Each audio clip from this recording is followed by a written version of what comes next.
right, we gotta stop this. Oh my God. It's usually early. Yeah, Karen is usually early. Yeah, You're like on I said before, time. Anybody's got a reason to be running tight is Karen. Because if that is true. Right, if it was reversed, boy, you say, hey, go put a shirt on out there, buddy. You can't.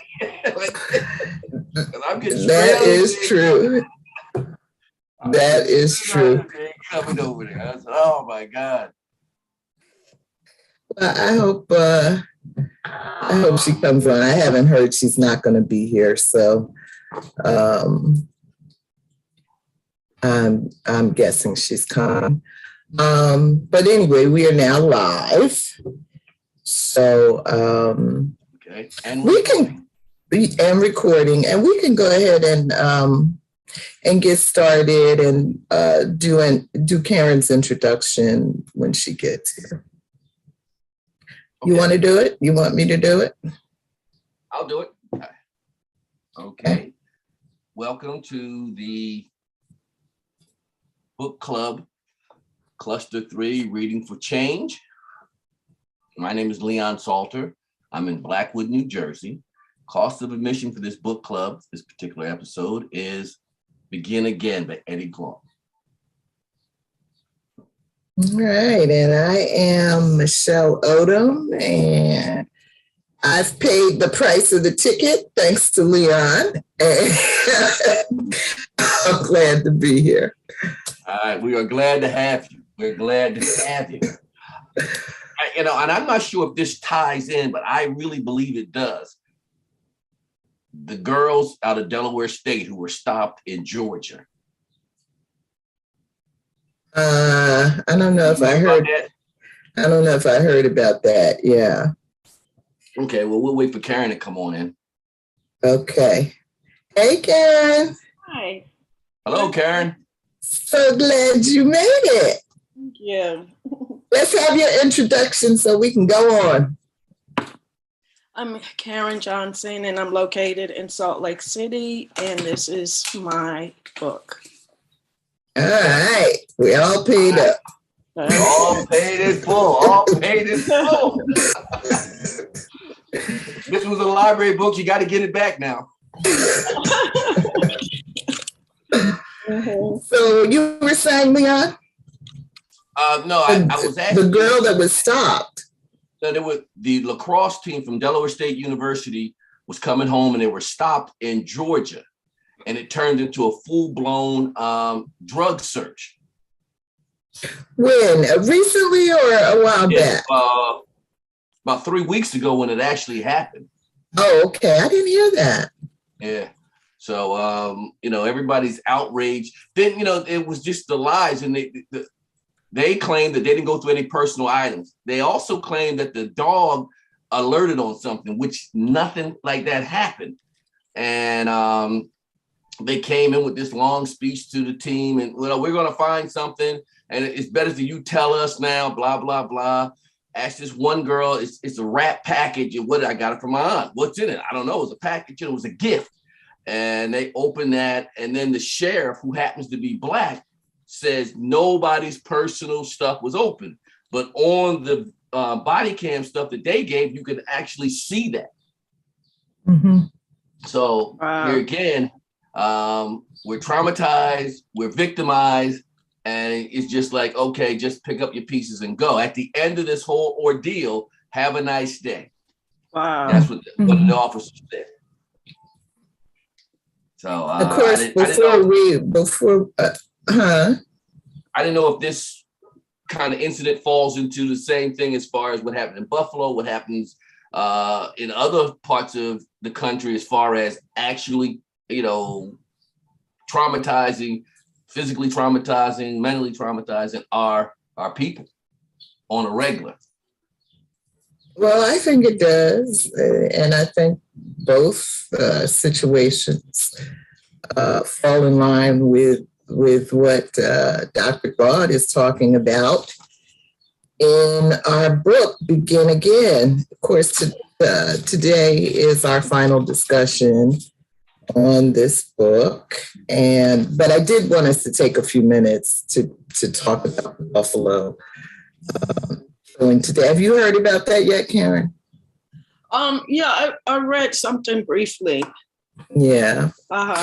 Yeah, I think 13 people were shot, 10 are dead, and most of them black. All but two were black. And by an 18-year-old white boy crying about the replacement theory. Right. He was about 2 hours away from Buffalo, loads up the car, body armor, helmet. Wow. This was well planned out because he live streamed it. He had a GoPro, that's a brand name, but he had a camera on his helmet as he goes around. As soon as he hit the parking lot, he went into attack mode. He started shooting people out in the parking lot, or shooting at people. Goes inside the store. There's an armed guard in there, takes him out, and it's just people with no protection, no idea what's going on, just being mowed down. The armed guard was able to get off a shot which hit him in the body armor. It didn't go through, but it will knock you back. So somehow, and that's yet to be explained, he came out alive. This white guy came out alive. Wow. So that's always amazing to me when a black man can have a cell phone in his hand or nothing and end up dead. Exactly. So, but this guy's in there shooting. What did they say? Stop shooting? I don't get it. So that's my take on it right now. Right. This morning they had some religious leaders offering prayer and some condolences and trying to say, hey, evidently Buffalo is known as the city of neighbors, or loving neighbors, or city of neighbors, something kind of like Chicago has the big shoulders, New York is the big apple. Either Buffalo is known as the loving neighbors. And so they're trying to get people together opposed to what this kid, and basically he had wrote a manifesto stating that he wanted to start a race war. We're in the process, the community is in the process of taking away white folks' jobs. We're being replaced. That's what they thought. But at 18 years old, this guy hadn't lived long enough to know anything. But he was using a gun that he had legally purchased wherever the hell he's from. I just hope, my prayer is that I don't have to hear one black person in the next week talking about they forgive this boy. Michelle, that's already came out. You know, I can't take it, man. Okay. All right, you go ahead with your hope and prayer. I'm with you. I haven't heard it, and I don't want to hear it. I'm also so tired of hearing these pundits talk about, well, what can be done? What can possibly be done? We just don't know. What? Not once was he called a savage, a thug, a predator, terrorist. Nothing. I mean, wait a minute. Some Jonathan Capers, he was on CNBC. Right. Mm-hmm. He said it. He said this is domestic terrorism. Okay. But okay, we know who Jonathan is. So Jonathan's got a different perspective on it. But most of them is like they're trying to get in his head. How did he get radicalized? All this. It's always a reason. They're trying to find a reason to say this is an isolated incident. And that's not the case. This is, I mean, from, you got Trump on this end and you got the other guy on the other end. And in between, it's just a blend of the two far right and far left camps as far as conservatism is concerned, or white supremacy. That's right. Not conservative. White supremacy. Okay. Right. So meanwhile, this boy can live stream a mass murder Yeah. And my Facebook page is restricted right now because I tried to post something recently related to this group that about lynching that had sort of a blurred out picture of a man being hung. So that can't be shown. Right. Wow. Now the website he was using to live stream, I've never heard of it, but they said Twitch. I've never heard of it. So they said it's popular with that group of folk. And here you go. I mean, they're putting rules and regulations in, like guy in Florida, the governor of Florida. We can't talk about what happened during slavery, Jim Crow, segregation. These things can't be talked about. I mean, or today. Right. And here this kid can live stream it. Now, the group, the social media site said they got it down as soon as they were aware of it.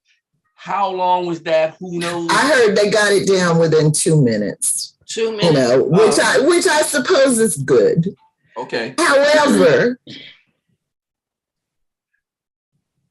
there's a whole lot of stuff in that arena.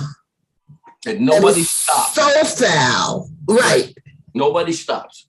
Nobody stops. Right. And this is an 18-year-old boy. He didn't get these ideas by himself. Exactly. That's the whole point. He was radicalized on the internet. And he did not. Or in his white racist family, or both. Oh, yeah. Well, the people he hangs around with, it's all around us. The other. Yeah, one feeds the other. I mean, you get more of an acceptance on the internet, but when you're home and you're at the table and you say, those lazy black people are taking the jobs, that's why we got to work harder. Or the Hispanics is taking the jobs, the Indian people are taking the jobs, we're giving them welfare, and it's on and on. I mean, this is getting me in a bad mood. Eddie tried to take us out on a high note.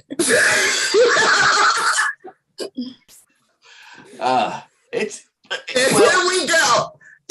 Yeah, it's just like the talk that we've all given our kids in regards to what to do when you're out in public, what to do when you're around police officers, what do you do around white authority figures, because it's going to be taken differently than a little white boy, a little white girl doing the same thing. So, yeah. And the other thing, I mean, Benita has said it 1,000 times. If she's said it to me once, she is scared to death to go to the grocery store. And Benita tells the funniest stories, but she will tell you how she goes in the grocery store like the road runner. Yes! Looking at everybody in the face, trying to figure out who's the next shooter. And this took place in a grocery store. In a grocery store, yeah. In a grocery store. Tops is the name of the grocery store. It's a chain in that western upstate New York. So, yeah. It's a sad commentary on what's going on, but you see it from, let's call it Joe Sixpack, white Joe Sixpack, but you see it from white Joe Esquire. We're being hit from all sides. It just can't, well, let's get rid of these rednecks and, boom, it's isolated. No, it's everybody everywhere. Right. Yeah. And we're the target. Let's start the book discussion. Yeah, let Dr. help us get through this. Yeah, well, he was speaking to the exact same issues. Most definitely. Because none of this is new. And that's the sadness of it. None of it's new, and now they're trying to suppress it. Yeah. It's almost like we know this stuff. Which is not new either. That it's an old trick, and and that's why one of the reasons that reading is so important. Who is it? Velshi, I think. has a book group on MSNBC that he calls the Banned Book Club, where they are specifically reading. And, and that's the thing that, it's going to take some effort to stop them from banning the books that they are banning in schools. But at the moment, we still have the freedom to buy and read what we want to read on our own, and to share those books with our families and friends. And that's what we have to do. Among other things, there's so many things we need to do, and that's what this last chapter is about. Let me just quickly read the summary. In the conclusion, A New America of Begin Again, James Baldwin's America and Its Urgent Lessons for Our Own by Glaude Jr., the author prescribes heavy doses of imagination, faith, courage, and love as the way toward a healthy multiracial democracy, which we do not have right now. Glaude advances the idea that the U.S. needs to acknowledge its sins during slavery as a first step. Imagination is key in developing bold visions, as is faith.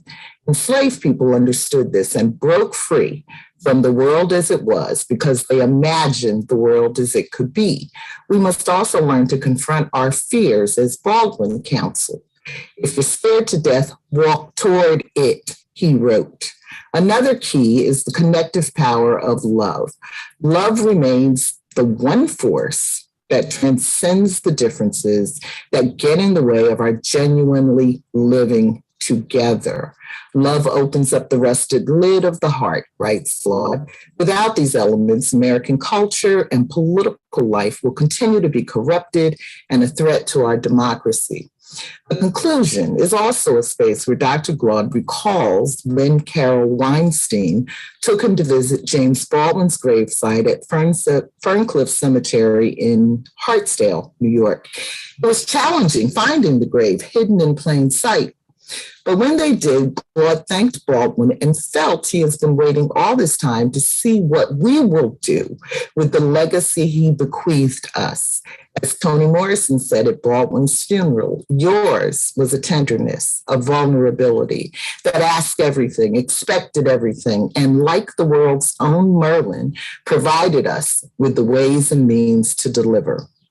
In the author's note, Glaude describes the authors and references he relied on in writing Begin Again, as well as his opinions on the relative value of different sources, using an extremely informative, insightful, and readable format.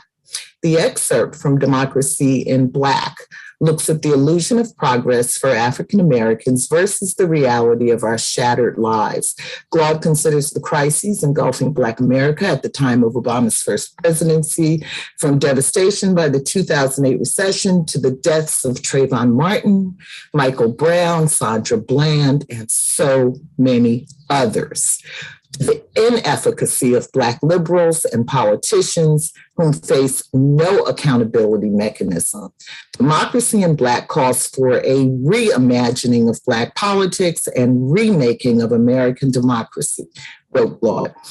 Our choice now, as we leave behind the confidence men and their false hopes, is either to wake up and give everything to achieve our country, or to remain asleep as America burns.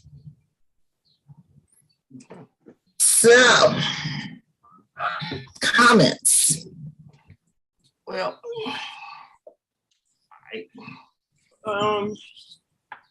again, I like how that Glaude uses Baldwin's social and critical critiques of U.S. society as a jumping point to analyze U.S. society in present day and how things changed very little. We had some change, but then again, it's changed very little. And this back and forth pendulum of of oppression. And one of the things my takeaway is that if we don't wrestle with the issues of white supremacy, if we want to pretend that it doesn't exist, we will continue to be in this situation. You know, be it these young men, like the one the other day in Buffalo, killing up folks in 2015, June 2015, with the young man going into the church in South Carolina, killing folks. If we continue to push that lie, we will have produced white domestic terrorists. At the same time, we will be blinded to institutionalized forms of racism that we also have to fight against. Just real quick, I want it on page 209. And towards the top of the page, and I want to say it's one, two, the third sentence in that says, but, you see that? But what? Yes. Okay, but in the end, he wanted us to see that whiteness is an identity. Whiteness as an identity was a moral choice, an attitude towards the world based on ugly things. People can, if they want to, choose to be better. We need only build a world where that choice can be made with relative ease. I want to read the next paragraph. If we, and I mean all of us, who are committed into a new America, organize and fight with every ounce of energy, we have to found an America free from the categories that bind our feet, implement policies that remedy generations old injustices, and demonstrate in our living and political arrangements the value that every human being is sacred. We can build a new Jerusalem where the value gap cannot breathe. And so the problem with that is that we're not doing that. We want to continue to push this myth and lie that we're whiteness, assuming to be right and pure, etc. And poor white folks buy into that, or not just poor, there's certain white folks. Thank you. Buy into that kind of assumption that this is ours and you are the intruders, that we don't need to hear about equity, diversity, and inclusion because this is ours. And if we do hear about it and read about it and learn the truth, it shatters the myth that we continue to live in. It shatters our identity, assuming that is pure. And so and like I said, and we have to also include racial capitalism in that. So it's not just individual, but we have to include capitalism in that because it benefits from this injustice. Because capital thrives off the exploitation of folks. Right. But Doc, I think you make a valid point. It has to change, but if we wait for it to change over time, it's not going to be drastic enough. It's not going to, because there's going to be those outliers. And if it changes drastically within a short period of time, we blow the whole thing up. Our society, our culture, our country, we blow it up. And I'm not sure what's better. Do we take a chance and see if over a slow period of time, this thing gets better and people are now being more and more inclusive, transparent, and we go away. But I think personally, I think it has to be a radical change. And that means, for like a revolution. Exactly. We as the country of America, the United States at that time, when England was saying, hey, you guys can lease the land and you pay us. No, it had to be a radical change because England would have stayed right there with their hands in the pie. So if we say, okay, we're going to just try to slowly make this change, I don't think it's going to be the change as anybody's looking for. Right. One thing I noticed on page 212, Eddie makes the statement. He says, Eddie writes that James Baldwin wants us to imagine ourselves without need for enemies. He wants us to be a new creation, a reflection of a new America. I know from my reading of Eddie Glaude, he's very specific about the words he uses, and so is James. The need, without the need for an enemy. I didn't understand that. That kind of threw me for a loop. Like, we needed an enemy. And I don't know. White folks. White folks. That's who he was talking about. So they needed us to be where we were at in order to prop themselves up. The lie, quote unquote. Mm-hmm. So yeah. One thing I wanted to put out to the group was James Baldwin trying to compare himself or trying to compete with Emerson. You see a lot. Eddie made that connection that Emerson wrote this and James took a little further. James was a little more eloquent with it. Was there? I don't know. Eddie does talk about that in the author's note. His book club guides question, one of their final questions is, what are your takeaways from this book? Mm-hmm. And so one of my takeaways is that although I think I've read a lot of Baldwin, there's a lot more of Baldwin I want to read. And I don't know enough about Emerson, nor do I have any big desire to be able to make the comparison that Glaude has made, or to answer your question, Leon. Do you think?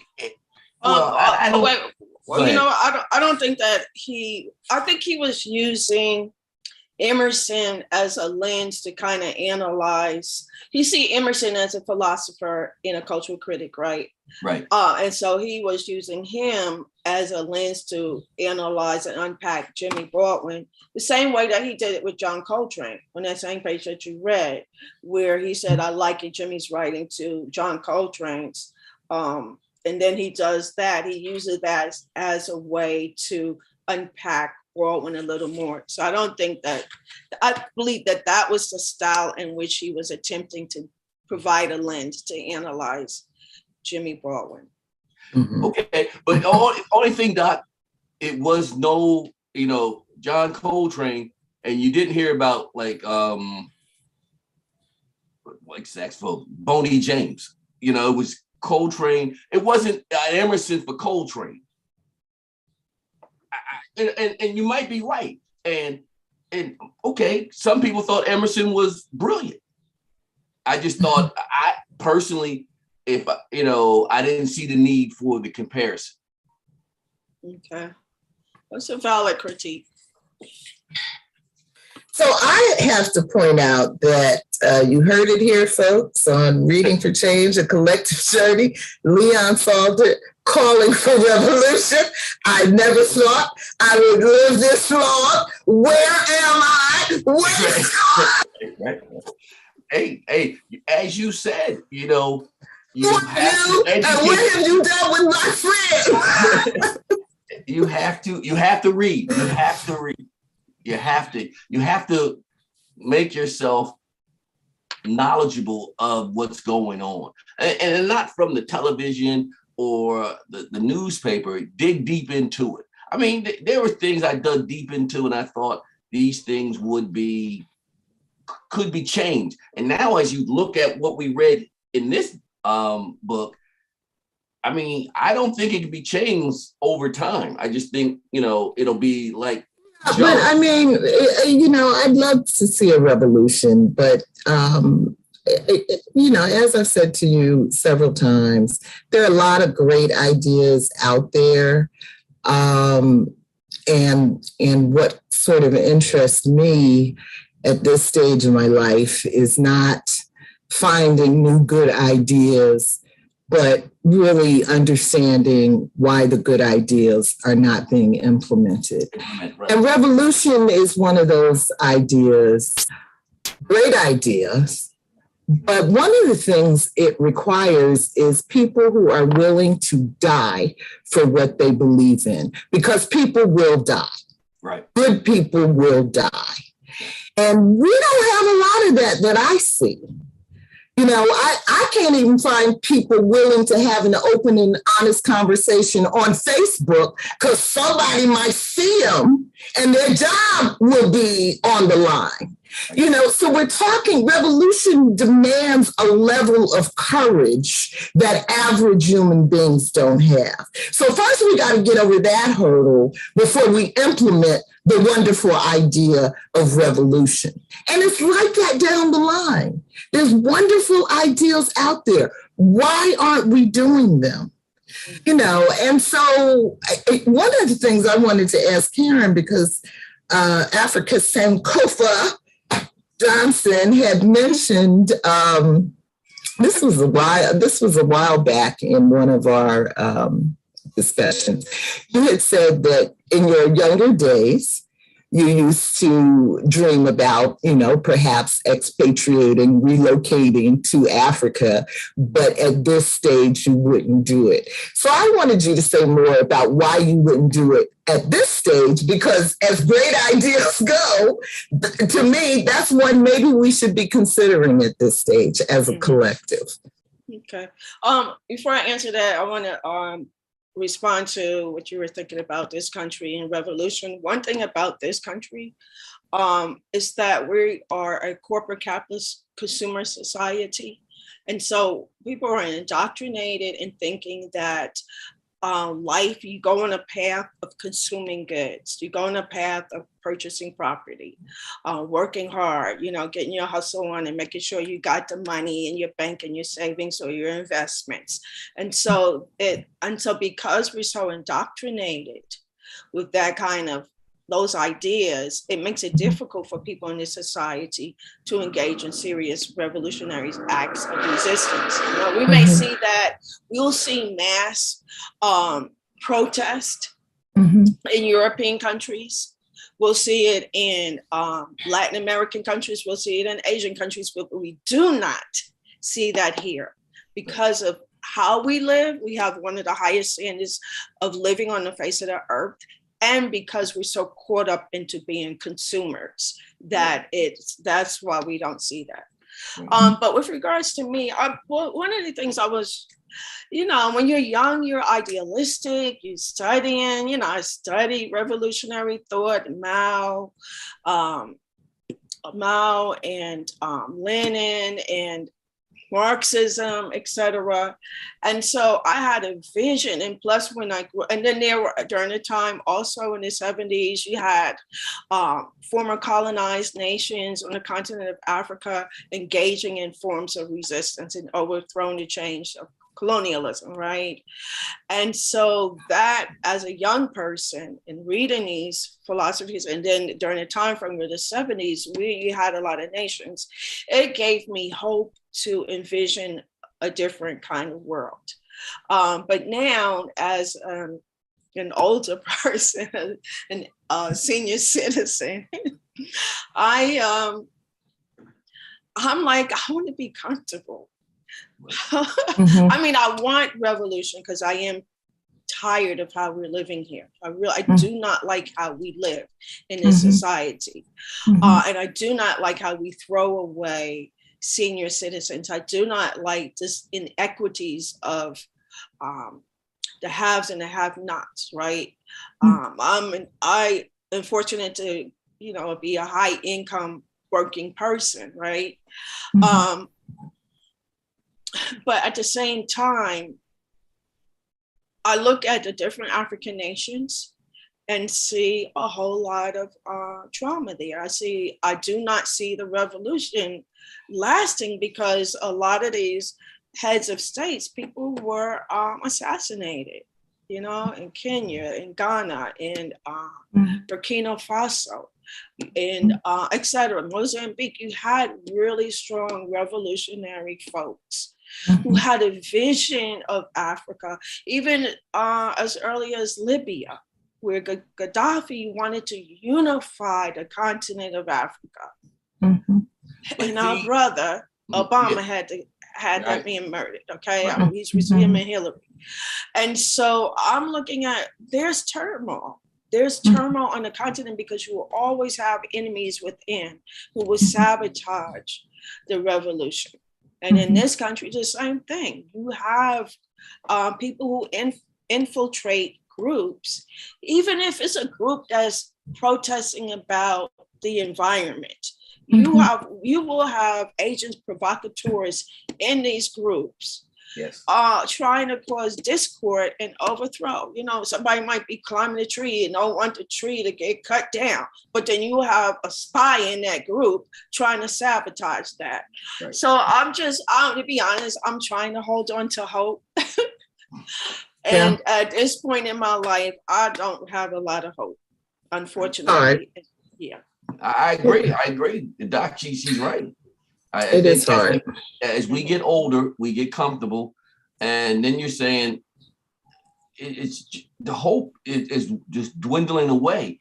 I seen The Godfather, and there's a scene when Michael's in Havana, and a guy takes a grenade and runs into a car with it, and Mike says, they're saying he was stupid. He says, well, no, he's not stupid. He's committed, and a lot of our committed people are gone. And because of the examples that were made of the ones that we did know and see, i.e. Malcolm X, Medgar Evers, King, Fannie Lou, these people were beat down. And was done by the government.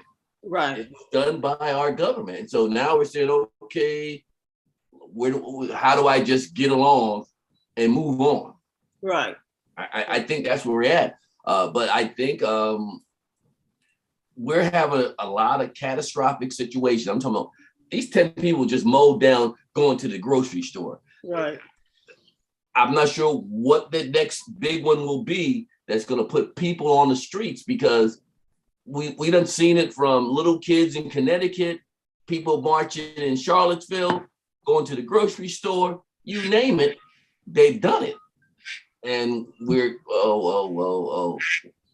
hopefully, here the quote is, do us like you say you do everyone else. I don't think that's going to ever happen. I don't see them opening up the books and saying, hey, this is how it's done. This is how we make the cut. No, I don't see that. I don't see it. Yeah. Well, I don't know. I don't have the answers. I don't think anybody does. But nobody does. I do think it's a long-term process that we're looking at, and as I've quoted Leon before. Remember years and years ago, he said to me, control the controllables. Yeah. And really, although I disagree with Leon about 99.9% of the time, that was one time I had to agree. I had to, accept the fact that truly, the only thing we have any control over is our individual behavior. And even that is a struggle. I'm a lifelong cigarette smoker, for example. So I know how hard it is to just control your own behavior. So when people start talking about, well, this is what this person ought to do, this is what we ought to do as a group, I want to just say to the world, and I've said it, control your own damn behavior. Worry about how you treat each other. The issue of trust that Karen is raising, figure out how to be a person who's worthy of trust, because we can't even begin to plan collective things when we know we're not going to be able to trust each other. And this is a problem that goes back to Africa. So it's always going to be there. But if you have any chance of controlling anything, it's yourself. So let's be the best people we can be. Let's learn as much as we can learn, pass on as much as we can pass on. And if there are any Black people left, because I keep telling y'all, Dr. Claude Anderson predicted around the start of this century that Black people had until about 2013. And if we didn't pull it together by then, it was over. So, people keep predicting our demise, and we're still here. Mm-hmm. But, people do go extinct. That's the thing. People do go extinct. And we may want to be the next ones on that list if we don't start to take seriously, as individuals, the challenges that we're facing. Yeah, I agree. I think, it all revolves around each one doing their thing. I mean, in a positive manner. And I think at the end of the day, it will just accumulate, and then the momentum will start. But Michelle's absolutely right. But I mean, they keep using the same tactics and tricks because they work. They work, yeah. They work. This other book that me and Jill are reading, the love songs, W.E.B. Du Bois, in the most recent chapter, it was talking about how the Indians' land, how the Native American land was stolen by making treaties with people who were traders in the Native American community. And as they did in Africa, in securing slaves. So I said to Gio, just imagine somebody like Clarence Thomas negotiating on behalf of Black America. Was the kind of, situation you had. But how is it? Like, I was listening, and I know he's their guy, Al Sharpton on MSNBC, but he was, of course, on the air today talking about the situation in Buffalo.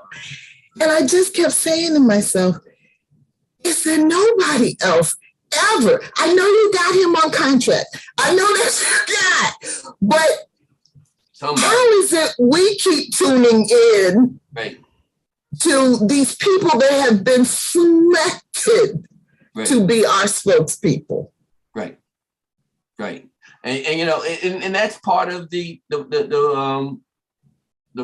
problem, is that we don't get to select certain folk to represent us. They're kind of put upon us. And, you're right. He is their guy. But there's other people out there that have a perspective on what's going on. And in order to keep the status quo, and nothing against Al, but he's their guy. Nothing against Al, but you got millions of Black people, many of them brilliant. Right. But he's their guy, and he's going to put on their spin, and there it goes. It just continues on. As Karen said, we have so many problems, and we have so much distrust among ourselves. That's why the hundreds of books with the plan and the blueprint never works, because we can't, as a collective, sit down and talk about it, because we're always side-eyeing somebody saying, well, I'm not going to tell you everything because I don't trust this one and that one don't trust me. So we're not going to get out of our own way in order to make any type of progress, or at least solidify what we have. Let's don't lose any more. Let's the question, the evaluation question. Okay. Toward the end, let me see if I can pull it up here. It's an overall opinion about the entire book's outlook. Number 7. Have you come away from the book with a new perspective, both on Baldwin and the problems he wrote about, and what are your takeaways?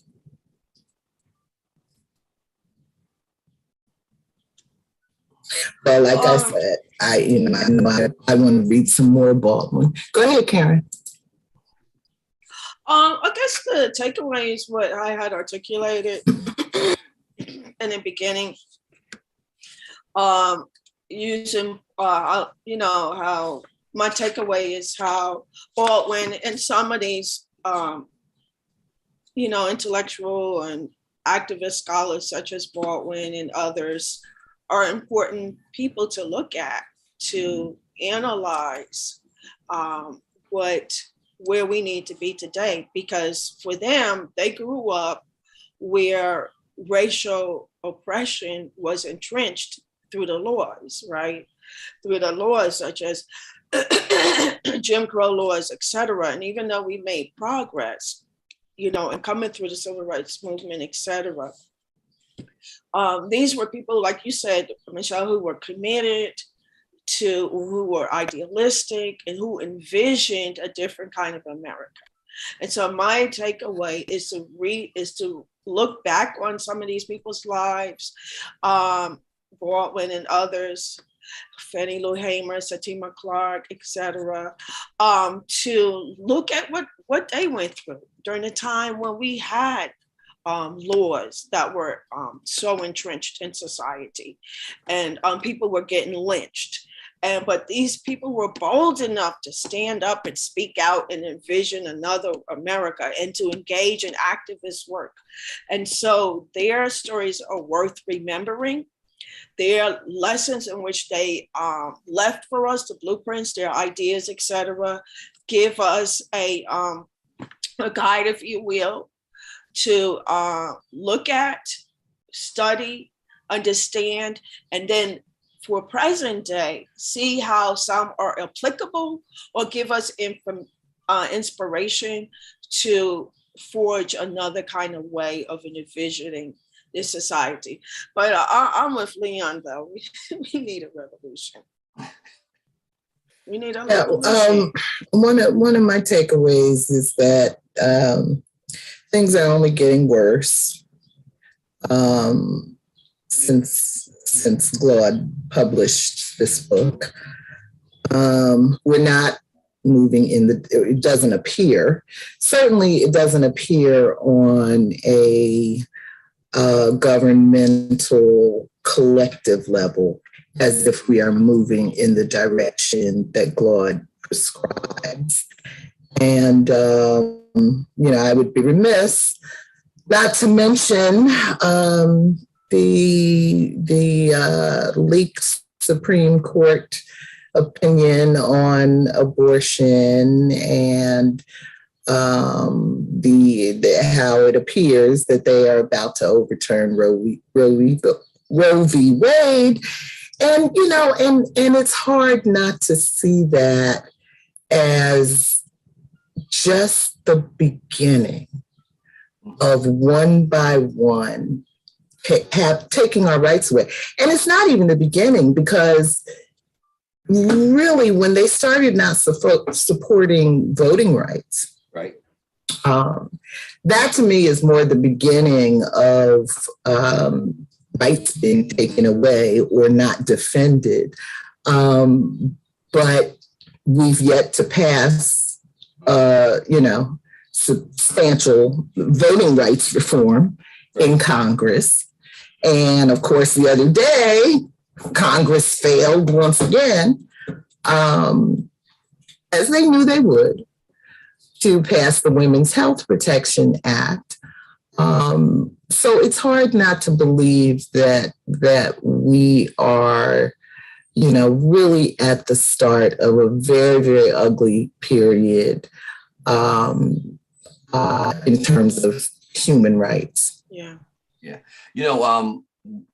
Going back to that, Michelle, Joe Manchin, his name comes up again as a person that's the clog in the wheel, and he's not helping. Or a devil. Either or. I mean, but the point here is that somehow he's allowed to be in that position. And, I'm not sure what the Democrat Party, small d, is doing in order to say, hey, guys, if this is our platform and this group of people support us over 90-some%, we need to pull this together. And let's not mention Joe Manchin without also mentioning Junior Senator Kristen Sinema. Yes. But I know what you're saying, Leon. I know you think that Joe Biden, the Democratic Party should just exert pressure on those two. And I'd go so far as to, even if they have to put a hit out on their lives, do whatever you have to do. However, we still need realistically, I think that what we're looking at, the Republicans, love them or hate them, they have done the work. They've done the work. They're organized. They have done the planning. They have done the organizing. They have done the implementation. Right. They've done the work. They have left the Democrats with a blueprint right. of what to do if we ever were serious about the change that we want to see. And so the fact that we're not doing it says to me, we're not really serious about the changes that we talk about being serious about. Right. But you look at it, the changes that we're talking about affect people of color. Now, the Democratic and women. And lots of people. I mean, just think about gun rights. White folks will go into a white neighborhood and start shooting up everybody because they lost their mind almost as quick as they'll go into a black neighborhood. Right. Yeah, they're definitely not discriminating there because they'll go shoot up anybody because they feel it's their right. Second Amendment, right to bear arms. I don't have to be governed by anybody. This is beyond states' rights. This is my rights as an independent citizen. And I just think that those things we don't organize. Democrats haven't organized and don't seem that they want to. It's not that they can't. I don't think they want to. I think they're part of the status quo and saying, hey, this works for us. This works for us. Yeah. When they start taking away voting rights, you notice when they start making the problem. But as voters, as long as we have this fake ass democracy that we have, right, it works for them. What we can do as voters is the organizing work in our own states, our own cities, to put the people in Congress and the state houses. Right. All right. I mean, that we need to have in place. The dog catcher, everybody has to, as far as we're concerned, have to be singing off the same sheet of music. It's everybody, the mayor, city council. I look at Philadelphia every day, a major city, the poorest big city in this country. But there's people thriving over there, and you got people barely making it. It's just ridiculous. And it's from the top to the bottom. Everybody has to be either trained and or follow the strip. You have to follow the strip, and that's not happening. And in that wake, and what we see as a people, we see uneducated kids, we see young adults just aimlessly wandering around because they have no future in their mind. There's no future in their mind. And then the old, as Karen said, people aren't taking care of the old. So if you started off in these first two categories, when you get to the old category, you're not going to have resources to take care of yourself. So you, once again, depending on the state, as you said, Michelle, they're talking about trying to do away with Social Security. Chop it down so small that it doesn't make any sense anymore. Basically, you can pretty much just buy groceries for the month. There's no way of taking care of yourself. So we got a long way to go.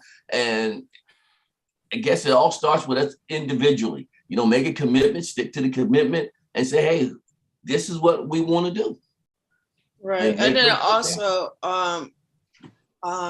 being involved in civic and social advocacies, you know, and that's part of it. It's not just improving ourselves, but being involved in community activism and civic and social advocacies. Each one teach one. You got to pull somebody up. You got to pull somebody up. And then you got to tell them, I pulled you up for a reason, so you can pull somebody up, and on and on and on. It just cannot be, you know, an individual situation. I got mine and the hell with everybody else. Right. Exactly. That's where we're at now. Everybody is worrying about themselves. There's no collective.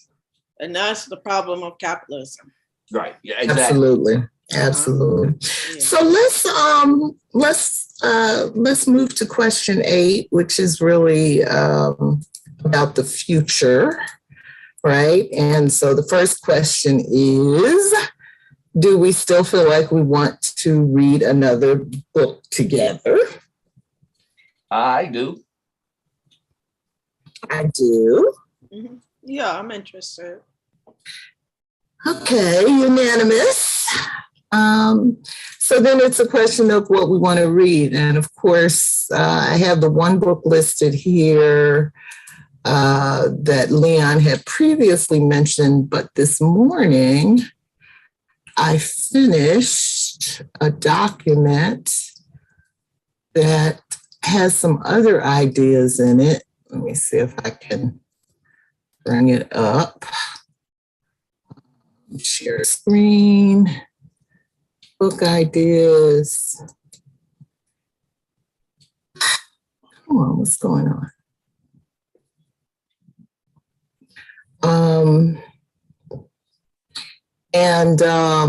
So 10 Lives, 10 Lives, 10 Demands. It's Solomon's. Solomon's book. I did post this document this morning, so you can find it later if you don't have it.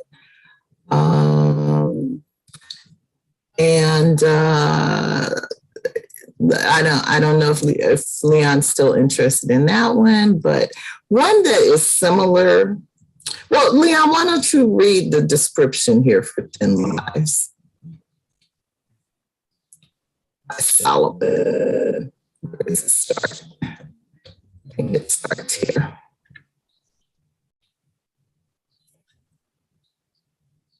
Can you see it? No. No? Okay. Stop the share.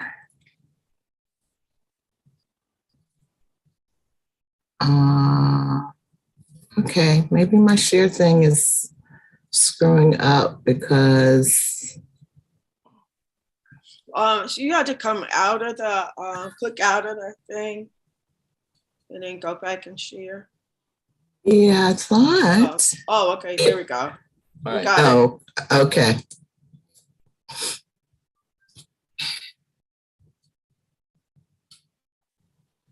This is the top of it?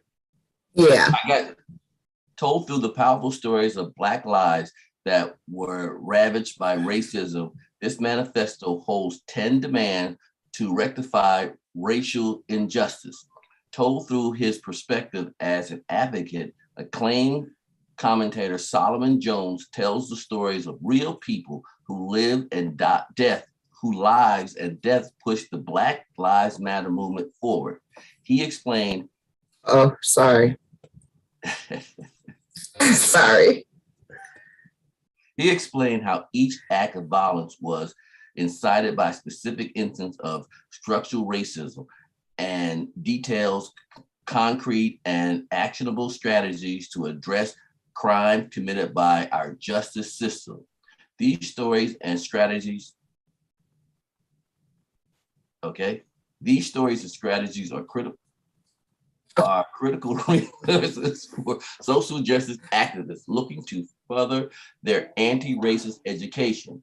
These 10 demands form an actionable plan that is necessary to repair our racist past change the racist present and bring justice to the future. George Floyd paid financial reparations to Black communities that have been damaged by legalized racism. Michael Brown used consent decree to reform police departments that demonstrate a pattern or practice of racism and police brutality. Hassan Bennett offered compensation for all those who were wrongfully imprisoned. Breonna Taylor required functioning body cameras and ban on no-knock warrants. Eric Gardner, all police disciplinary and dismissal records must be made public. Alton Sterling changed federal laws to allow prosecutors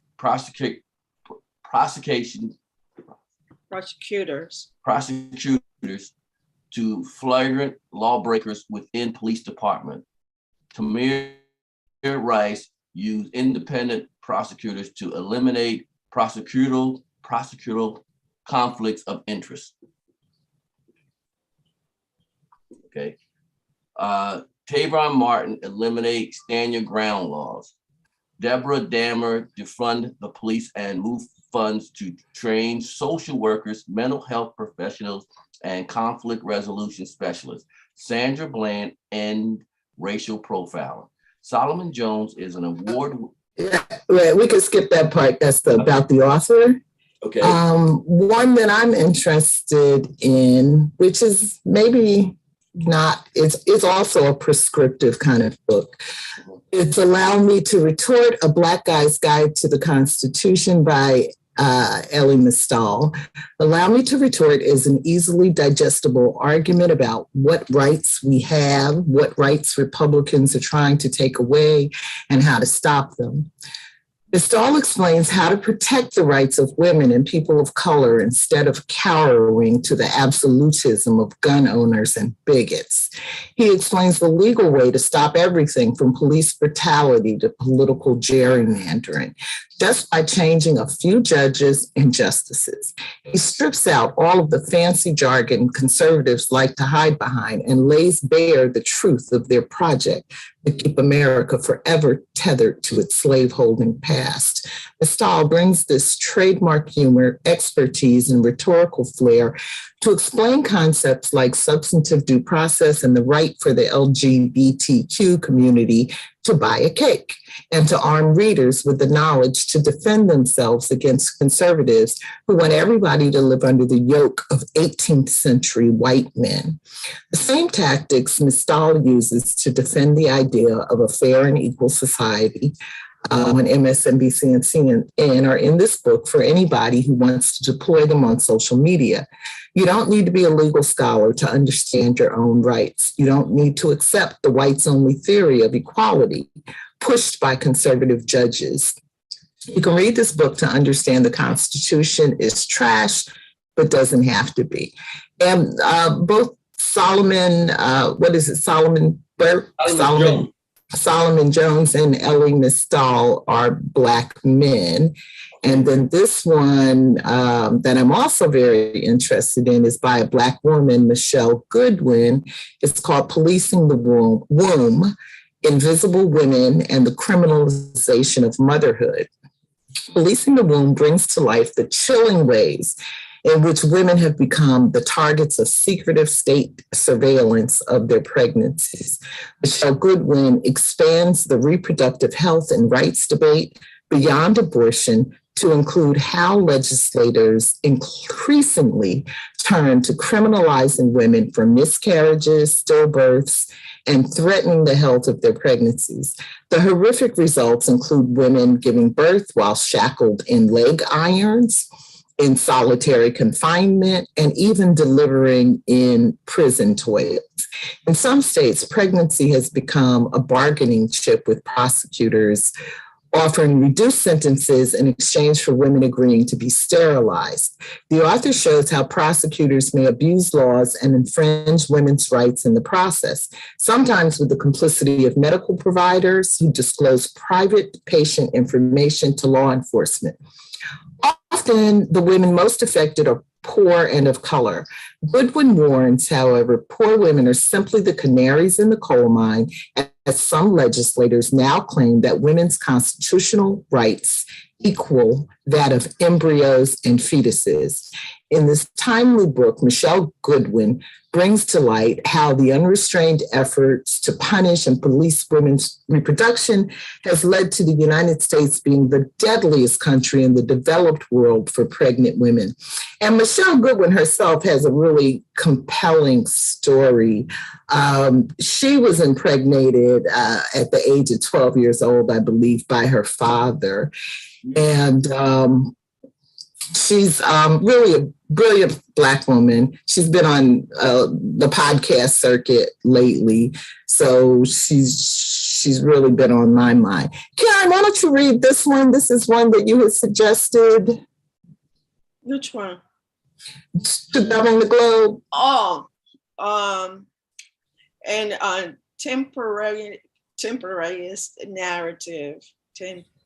Tempestuous narrative that sweeps across 5 continents and 7 centuries. This book explains how a succession of catastrophes, from the devastating Black Death of 1350 through the coming climate crisis of 2050, has produced a relentless succession of rising empires and fading world orders.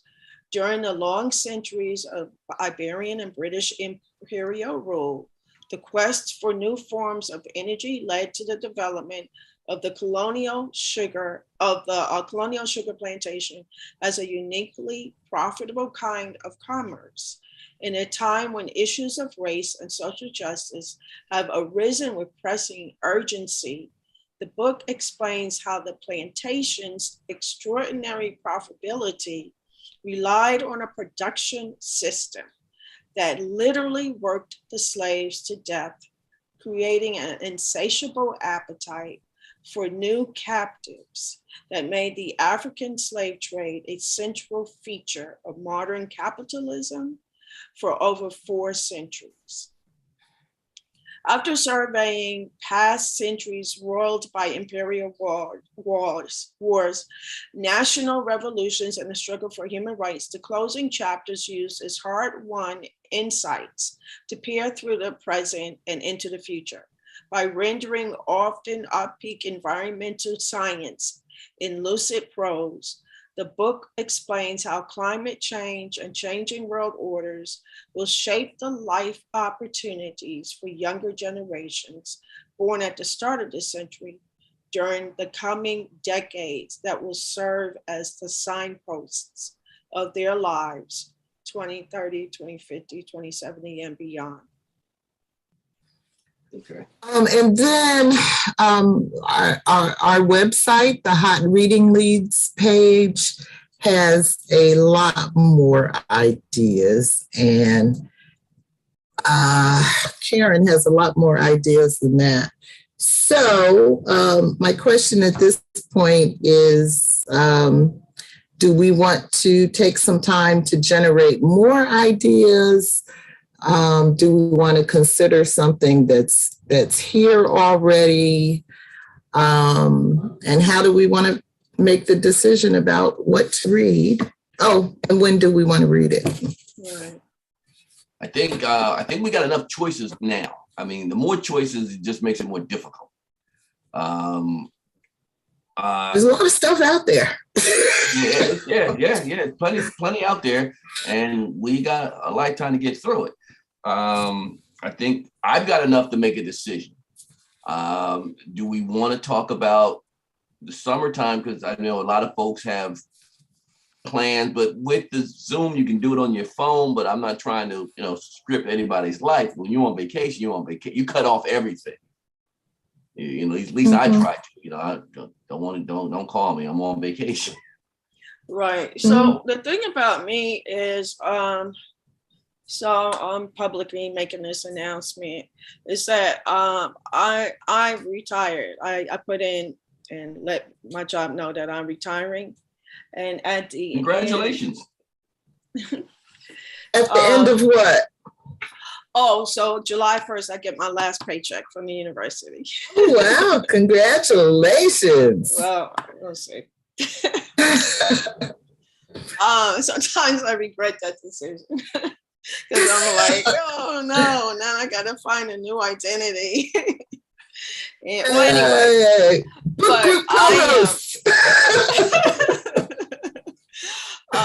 but I'm tomorrow I start my summer school teaching for the next 6 weeks. So I'm still in Salt Lake, but my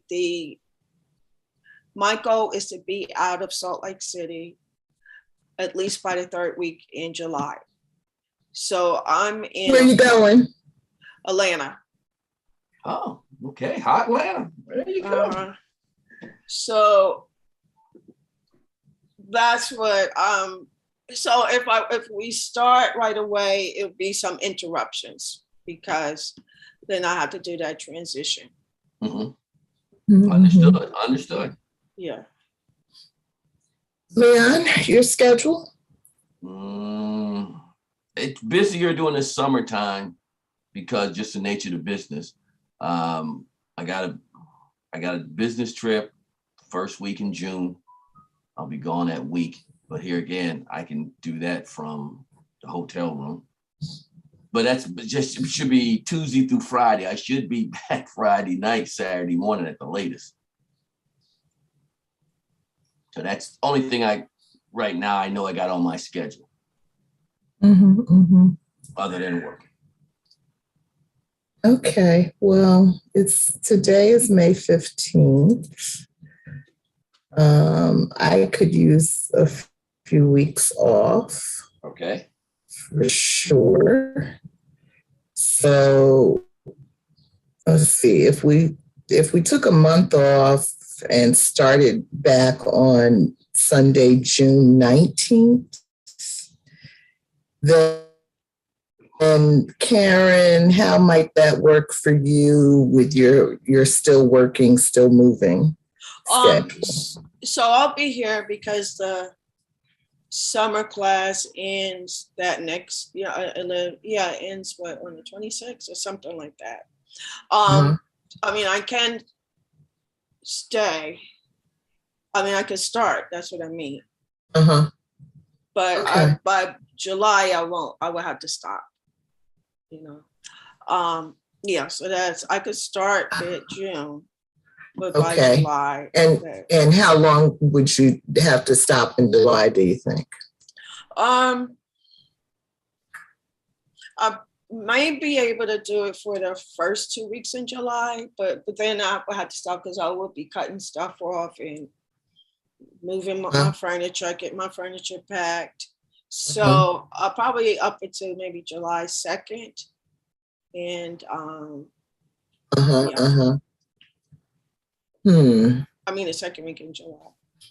Second week in July, which is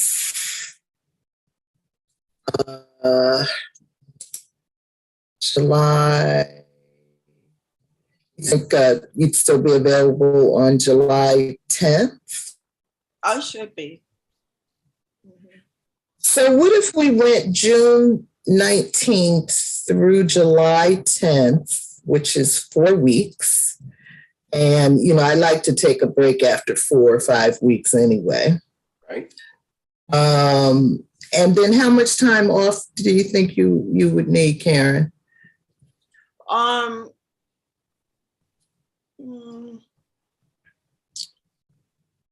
probably would get started. Be available in August. You think maybe by the first Sunday in August? Which is August 7th. The other option is, do we want to start in August? Because that way I won't have to I have so much I got to do to move out here. Because I got to go to my office and start. I have a lot of stuff there. So, and then I think I would feel better if I'm settled, once I'm settled in Atlanta. Right. Okay. Yeah, that's fine with me. Yeah, start in August. Leon? Yeah, fine with me. I can live with it. The other thing I want to say is, like, I like the books that we suggested, but as each of those topics, as we were reading the synopsis, I was getting depressed. And because I felt that all of those topics were triggering. Right. Especially the one that you mentioned by Michelle Goodwin. She was on Democracy Now! And I know that she was sexually molested by her father and her uncles and all of that. That's just so painful and just so triggering. I don't think I want to, emotionally, I don't want to read something like that. Right, at this point in time. And that I was like, this is lightweight. This is lightweight in terms of reading.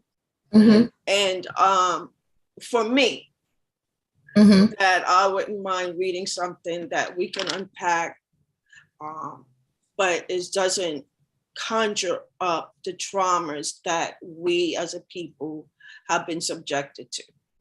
Okay. So even if we're reading something like, I know Toni Morrison has, there were 2 pieces that came out regarding Toni Morrison, like her book.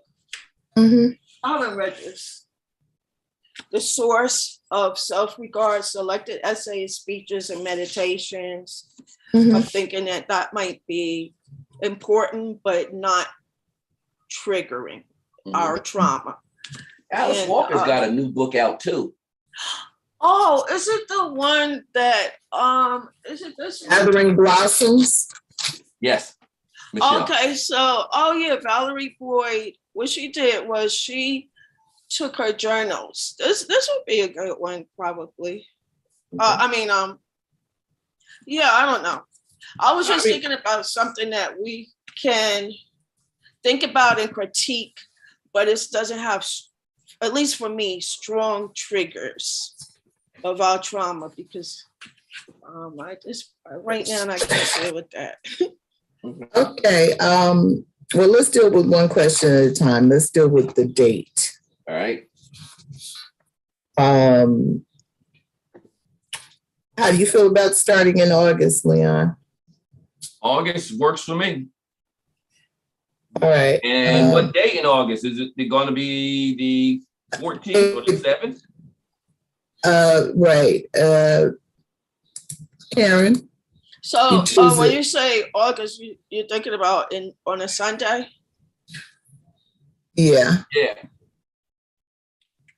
Okay. The 7th, 14th, 21st, 28th. Because once I moved to Atlanta, I was thinking about, I'll probably start going to church at Ebenezer Baptist Church on Sundays. We'll definitely be in the Eastern time frame. Right, so we'll all be on the same clock. Right. So. You want to do it later after dinner? Because we're all on the same. Oh, okay. That'll work. How about you, Michelle?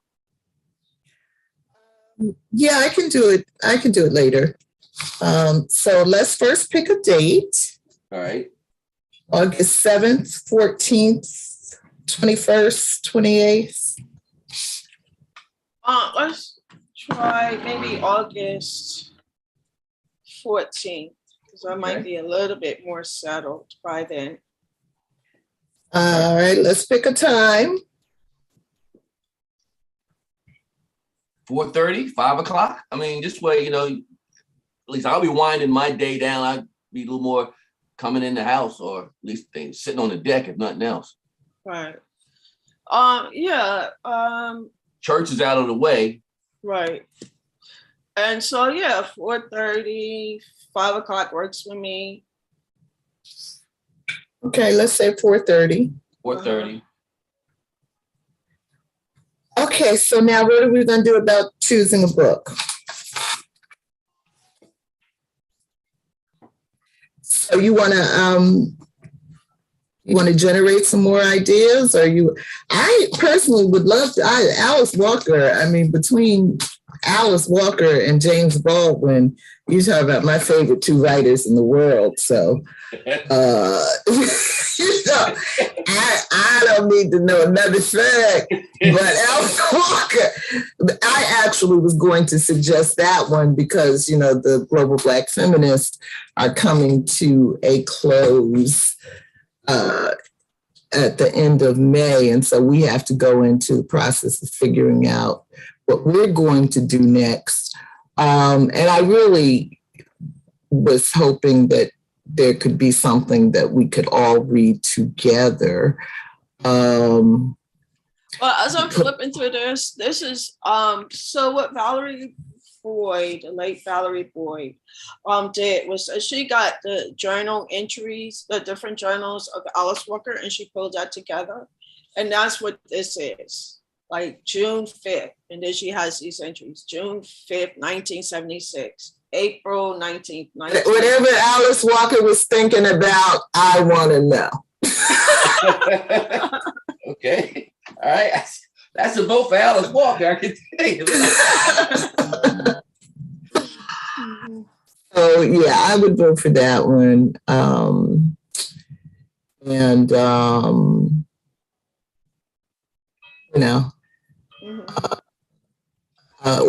the source of self-regard. I love Toni Morrison as well.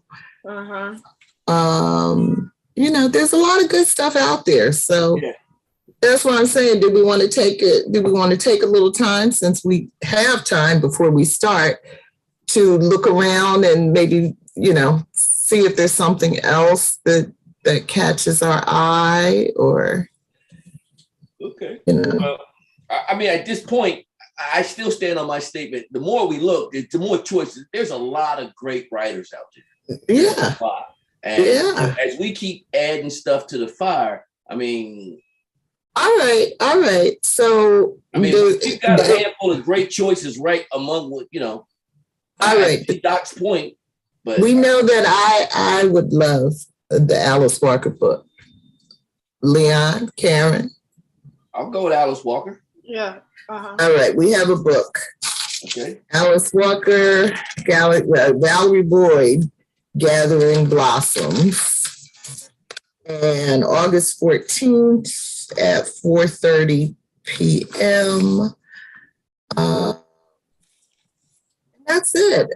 Any final overall comments about Begin Again? Did you love it? Did you hate it? Would you recommend it? I would recommend it. I loved it. And I found out a lot. I've read James Baldwin before, but not in this depth. And that really, The Fire Next Time, I love that book. I've read it multiple times. But now for Eddie to take me into James was a whole different story. Mm-hmm, mm-hmm. Me too. I'm a big James Baldwin fan now. I was always been a big James Baldwin fan, but now I understand him better. Right. Yeah. Right. Yeah. I thank you so much for this choice. I really appreciate it and enjoyed it. I'm thinking about going out and buying some copies and give it to friends and family who I think who would really appreciate this. Yeah. Eddie did a good job. A very good job. Very good job. Yes. And thanks again for inviting me, Michelle. I really enjoyed you and Leon. This has been a reading group that I looked forward to being a part of. And I enjoyed both of you all. And I like when we were in cast also. I like that our reading group in cast as well. But this has been very good. Thank you so much. It was really a pleasure meeting you, Leon, and hearing your ideas. Same here, Doc. Great pleasure. Well, I am so glad. I'm so glad you joined us, and you don't know you made a big difference, because Leon and I are kind of like oil and water. You might have figured out, but you were like a buffer. Right. Kept the cursing down. It kept the cursing down. Right. You helped both of us contain ourselves. Right. So we didn't have to be live streaming this. Yes, right. I don't know what the hell you talking about. Gio usually plays that role in our other group. And so I'm actually hoping that she will want to join us on this journey, and whoever else from the Global Black Feminists, because actually, doing one book group for me is like not quite enough to keep me busy, but doing two is like a little bit too much. So I'm hoping, we can get a couple of more people in here, and that changes the dynamic, the group dynamic, and, how much you get to speak and everything. But we could work it out. Most definitely. How's Love Song coming along? We got 2 more weeks. Oh, good. So you all enjoying it? We got it down to, we're doing about 100 pages a week now. Oh, okay. And is it gotten better? We're reading the whole section together, right? And so it's more logical. But the problems that you identify, they're still there, It's just that you're getting the whole view of what she was trying to get at by reading the whole section together. Oh, that makes sense. All right. Yeah. Yeah. Ladies, I'm going to have to get ready and run. All right. Y'all have a good summer. You do the same. And I will see you in August. Okay, bye. Sure. Thank you so much. Reading our story together. All right. Goodbye. See you.